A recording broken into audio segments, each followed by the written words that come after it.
Hello అండి, welcome to our channel. ఈరోజు అయితే ఒక చిన్న వ్లాగ్ అయితే తీద్దామని అయితే అనుకున్నాను. ఎందుకంటే ఒక చిన్న ఇన్ఫర్మేషన్ అయితే మీ అందరికీ ఇద్దామని చెప్పి. సో నా తరపున కొంతమందికైనా ఈ ఇన్ఫర్మేషన్ అయితే వెళ్తుంది కదా, సో అందుకని చెప్పి ఏపీలో అయితే మన మహిళలందరికీ బస్ అయితే ఫ్రీగా పెట్టారు కదా. సో దానికోసం అయితే ఇప్పుడు ఇన్ఫర్మేషన్ అనమాట. ఆధార్ కార్డ్ అనేది కంపల్సరీ ఉండాలండి. ఆధార్ కార్డ్ అనేది అప్డేట్ చేసుకొని ఉండాలి. మన చిన్నప్పుడు ఫొటోస్ అయితే ఖచ్చితంగా ఉండకూడదంట. అండ్ ఇంకో విషయం ఏంటంటే ఆధార్ కార్డే కంపల్సరీ. మనం ఫోన్లో కానీ అండ్ జిరాక్స్ కానీ పనికిరాదు. ఓన్లీ ఆధార్ కార్డు మన చేతిలో పట్టుకొని కండక్టర్కి ఇస్తేనే మనకి టికెట్ అనేది కొడతారు.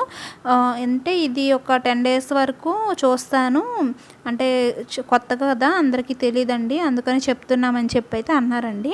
సో ఫస్ట్ అయితే ఇది అప్డేట్ చేసుకోవడం అండ్ ఆధార్ కార్డు చేతిలో పట్టుకొని వెళ్ళాలి.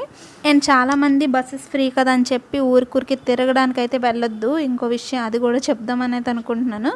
సో నేను ఎందుకు వెళ్ళానంటే ఈరోజు మా అమ్మగారికి హెల్త్ బాగాలేక హాస్పిటల్కి అయితే తీసుకొని వెళ్ళానండి. సో అందుకని చెప్పి వెళ్ళడం జరిగింది.